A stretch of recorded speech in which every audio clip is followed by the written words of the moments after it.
OG birthday glimpse చూసాను అనమాట. అసలు మామూలుగా లేదు, నాకైతే గ్లిప్స్ వేరే లెవెల్ అనిపించింది. అండ్ థియేటర్లు తగలబెట్టుకోవడానికి రెడీగా ఉండాలన్నమాట. సో అంత హైప్ ఎక్కించింది, నరాల్లో ఎక్కించింది అనమాట. అండ్ మీకు తెలియని కొన్ని ఇంట్రెస్టింగ్ పాయింట్స్, అంటే మీకు తెలియని కొన్ని విషయాలు అయితే నేనైతే పాయింట్అవుట్ చేశానమాట. దాన్ని అన్నింటినీ కలిపి ముందు ఉంచే ప్రయత్నం చేద్దాం. Let's dive into our video. అసలు మెయిన్ గా మనం మాట్లాడుకోవాల్సింది ఈ గ్లిమ్స్ అంతా కూడా బ్లడ్ బాత్ కనపడుతుంది అనమాట. సో మన మూవీలో కూడా బ్లడ్ బాత్ చూడొచ్చు అనమాట. సో పవన్ కళ్యాణ్ గారిని చాలా రోజుల తర్వాత బ్లడ్ బాత్ లో చూడడం నాకైతే చాలా ఇంట్రెస్టింగ్ గా ఉంది. మీకు ఇంట్రెస్టింగ్ ఉందా లేదా కామెంట్ చేయడం అసలు మర్చిపోకండి. ఇక ఫస్ట్ మనం మాట్లాడుకోవాల్సింది ఈ క్లిప్ అనమాట. సో అన్ని షిప్స్ ఉన్నాయి. సో అక్కడ మొత్తం కూడా ఓషన్ దగ్గరైనా సీ పోర్ట్స్ ఉంటాయి కదా, సో అంతా అక్కడ జరిగేటట్టు ఉందన్నమాట. మొత్తం స్మగ్లింగ్ జరిగేటట్టు అయితే కనపడుతుంది అనమాట. సో ఆ స్మగ్లింగ్ లో డ్రగ్స్ ఉండొచ్చు, ఇంకేదైనా ఉండొచ్చు. నాకైతే డ్రగ్స్ అనిపిస్తుంది. నెక్స్ట్ మీరు ఈ క్లిప్ అబ్జర్వ్ చేస్తే ఇందులో మొత్తం సీసీ కెమెరాలో మొత్తం మన విలన్ చూస్తున్నారనమాట. సో ఈ టీవీస్ అన్ని కూడా పాతకాల నాటి టీవీస్ లాగా ఉన్నాయి అనమాట. సో ఈ ఫోటోలో ఉండి మనకేం అర్థమవుతుందంటే ఈ మూవీ మొత్తం కూడా పాతకాలం లాంటిదని అయితే కనపడుతుంది అనమాట. సో వాళ్ళ డ్రెస్సింగ్ స్టైల్ కూడా చూడొచ్చు, మొత్తం పాతకాలం లాగా ఉందన్నమాట. మెయిన్ గా మాట్లాడుకోవాల్సింది క్లిప్స్ అనమాట. మొత్తం కూడా ఫస్ట్ టీజర్ అబ్జర్వ్ చేస్తే అందులో ఉన్నాయి, ఇందులో ఉన్నాయి, ఏం కొత్తగా అనిపించలేదు నాకైతే. సో అందులో ఉన్నాయి legs shots, next hand shots, ఇందులో డిఫరెంట్ చేసేసి మొత్తం ఇందులో పెట్టినట్టయితే నాకు అనిపించింది అనమాట. సో పవన్ కళ్యాణ్ గారిని చూపించిన వాళ్ళే మళ్ళీ చూపించారు. ఇందులో అంత పవన్ కళ్యాణ్ గారిని ఎక్స్ట్రా చూపించినట్టు ఏం లేదు, కానీ ఎక్కువ టీజర్ లోనే కనపడ్డాయి వచ్చిన గ్లిమ్స్ కన్నా కూడా. సో బర్త్డే విలన్ కాదండి, మన పవన్ కళ్యాణ్ ఇంకొంచెం పవన్ కళ్యాణ్ గారిని ఎక్కువ చూపించుంటే బాగుండేది అనిపించింది. కానీ చూపించిన ఒక్క ఫోటో అయినా కూడా, ఒక్కొక్క సీన్ అయినా కూడా మామూలు లేదనమాట. నాకైతే గూస్ బంప్స్ వచ్చి పోయేటట్టున్నా అనమాట, అంత హైప్ ఎక్కించింది నాకైతే. సో మనం ఎలాగో విలన్ గురించి మాట్లాడాం కాబట్టి ఇప్పుడు విలన్ గురించి అయితే డిస్కస్ చేద్దాము.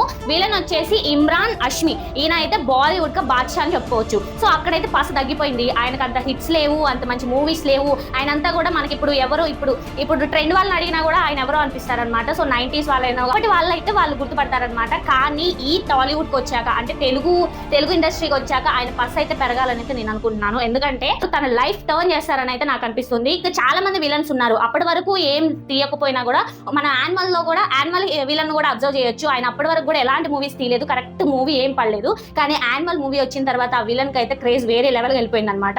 సో ఇమ్రాన్ గారికి కూడా సేమ్ అదే లెవెల్లో వెళ్ళిపోతుంది ఈ మూవీ తర్వాత అయితే నాకు క్లియర్ కట్ గా అర్థం. మెయిన్ గా మాట్లాడుకోవాల్సింది మ్యూజిక్ అయినా బీజిఎం అయినా వేరే లెవెల్ అనిపించింది. ఫస్ట్ మనం అదే మాట్లాడుకోవాలన్నమాట. సో ఎవరైనా కూడా నందమూరి తమ్మన్ అంటారు, కానీ ఇప్పటి నుండి కొనిదల తమ్మన్, పవన్ కళ్యాణ్ తమ్మన్ అని మార్చుకోవాలి పేరైతే. సో ఫ్యాన్స్ అంతా కలిసి చెప్తున్నాము టెడ్డీ గారి మమ్మీకి, మేడం కొంచెం మా టెడ్డీ అన్నకి కొంచెం ఎక్కువ బిర్యానీ పెట్టేయండి, అంత హైప్ ఇచ్చారు మాకైతే. సో మేమైతే ఫుల్ గా అయిపోయిందన్నమాట. మ్యూజిక్ వింటున్నప్పుడు నాకైతే గూస్ బంప్స్ వచ్చేస్తున్నాయి అనమాట.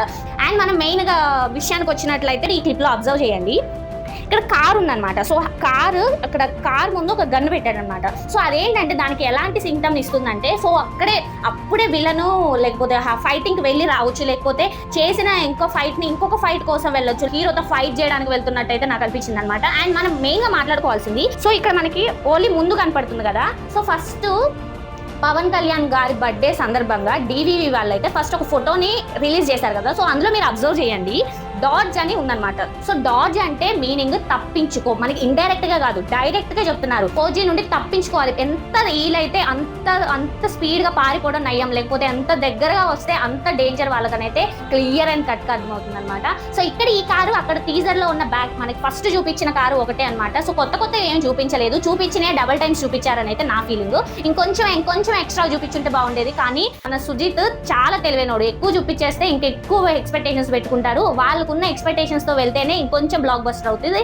ఇంకొంచెం చూపించామనుకోండి, మూవీ అంతా చూపిస్తే ఏముండదు, ఆడికొచ్చాక వాళ్ళు ఎంజాయ్ చేయడానికి ఏముండదు అన్న తెలివితోనే సుజిత్ బాగా తెలివిగా ఆలోచించి అదైతే మొత్తం రిలీజ్ చేయలేదన్నమాట. మనం మాట్లాడుకోవాల్సింది ఈ సీన్ లో చూడండి, మన విలన్ కున్న బెల్ట్, ఈ బెల్ట్ లో ఏముందక్క అని మీరు అనుకోవచ్చు. చూడండి డీప్ గా అబ్జర్వ్ చేస్తే మన ఓజస్ కూడా సేమ్ అదే బెల్ట్ అనమాట.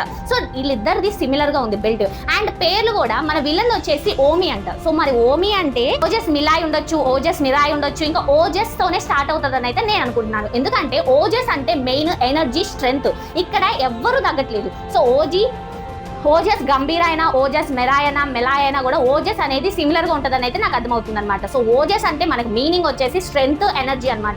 సో వాళ్ళని చూస్తున్నప్పుడే వాళ్ళు ఎంత పవర్ఫుల్ గా మనైతే అర్థమవుతుంది అనమాట. ఇక్కడ మన హీరోకి ఎంత పవర్ ఉందో విలన్ కూడా అంతే పవర్ ఉంది అని చూపించడానికి ఇక్కడైతే డైరెక్టర్ చాలా కృషి చేశాడు. కానీ అక్కడ అర్థమవుతుంది వీళ్ళిద్దరికి స్ట్రెంగ్త్ ఎంత ఉందంటే, ఇద్దరు ఎదురు పడితే ఫటాఫట్ మొత్తం అసలు ఇక ఎవ్వరు మిగలరు అని అయితే క్లియర్ గా అర్థమవుతుంది. అండ్ మెయిన్ గా మీరు ఇంకొక సీన్ అబ్జర్వ్ చేస్తే మనకి టీజర్ లో ఓన్లీ బ్యాక్ సైడ్ నుండి చూపించారు, మొత్తం బ్లడ్ బాత్ మొత్తం కూడా పట్టా మీద కనపడుతుంది కదా. మళ్ళీ గ్లిప్స్ మనకి అదే రిపీట్ చేశారనమాట. సో అక్కడ కట్ అయింది, ఇక్కడ ఎండ్ అయింది అనమాట. ఇక్కడ ఓన్లీ అక్కడ లెగ్స్ తో చూపించారు, ఇక్కడ కొంచెం ఫేస్ చూపించారనమాట. మొత్తం లుక్స్ అయితే మామూలుగా లేదు. నెక్స్ట్ మనం మాట్లాడుకోవాల్సింది సిమిలారిటీస్ అన్నా కదా. సో ఇక్కడ బెల్ట్ సిమిలర్ గా ఉంది అండ్ నెక్స్ట్ వాళ్ళ పేర్లు కూడా సిమిలర్ గా ఉన్నాయి. అంటే ఓజస్ అనేది వాళ్ళ ఫ్యామిలీ తరతరాలుగా రావచ్చు, వాళ్ళ ఇనిషియల్ కావచ్చు అని అయితే నాకు గట్టి ఫీలింగ్. అండ్ నెక్స్ట్ మనం మాట్లాడుకోవాల్సింది కార్లు. వీళ్ళిద్దరికి సేమ్ అంటే ఒకటే ఇష్టాలు ఉన్నాయి అనమాట, కార్లు కూడా సిమిలర్ గా ఉన్నాయి. సో దీని ద్వారా మీకు ఏం అర్థమవుతుంది, నాకైతే వీళ్ళిద్దరు అన్నదమ్ములు అని అయితే నాకు అర్థమవుతుంది అనమాట. సో చాలా స్టోరీ అయితే చాలా సింపుల్ గా ఉంటుంది అని అయితే నా గట్టి ఫీలింగ్ అనమాట. మూవీ అంతా కూడా జపాన్ లో జరుగుతుంది అని అయితే క్లియర్ కట్ గా కనపడుతుంది. ముంబైది కూడా టీజర్ లో చూపించారు అండ్ ముంబైది జపాన్ది రెండు కలిపి మూవీ అయితే క్లియర్ కట్ గా ఫస్ట్ అండ్ లాస్ట్ దాకా ఎండ్ అవుతుంది అని అయితే నాకు అనిపిస్తుంది. అండ్ మెయిన్ గా మనం మాట్లాడుకోవాల్సింది బ్రదర్స్ అని చెప్పాను కదా. సో ఈ బ్రదర్స్ ఒకళ్ళు తప్పు చేస్తా అంటే ఎప్పుడైనా విలన్ తప్పు చేస్తాడు, సో విలన్ని చంపడానికి మన హీరో వెళ్తాడు. ఇక్కడ నాకు క్లియర్ కట్ గా అర్థమవుతుంది ఏంటంటే ఇక్కడ హీరోయిన్ ని చంపేస్తారని అయితే నాకు క్లియర్ గా అనిపిస్తుంది అనమాట. ఎందుకంటే ఎన్ని సినిమాలో చూడలేదు, రొటీన్ అనిపిస్తుంది, నాకు కూడా ఇదే ఫీలింగ్ ఉందన్నమాట. సో హీరోయిన్ చంపితేనే కదా అంత క్రూయల్ గా అయ్యేది అని అయితే నాకు అనిపిస్తుంది అనమాట. సో ముక్కలో చెప్పాలంటే పగరగిలిన ఫైర్ మొదలెడితే మిగలరే ఎవరు, నిజంగా ఈ పాటకి ఈ మూవీ ప్రాణం పోసినట్టు అనిపించింది. ముందు పాట తీసి మూవీ తీశారు, లేకపోతే మూవీ చేశాక పాట వచ్చిందని నాకైతే అర్థం కాలేదు, కానీ ఈ రెండు అయితే డెడ్లీ కాంబినేషన్ అనమాట. సో ఇక అది గాయ్స్ ఇవాళ మన రివ్యూ వచ్చేసి. మరి మన స్టోరీ ఎలా అనిపించింది, మీకు తెలియని విషయాలు కొన్ని తెలిసిన మీకు అనిపించిందా లేదా కామెంట్ చేయడం అసలు మర్చిపోకండి. And once again happiest birthday to Pawan Kalyan garu. Thank you for watching this video.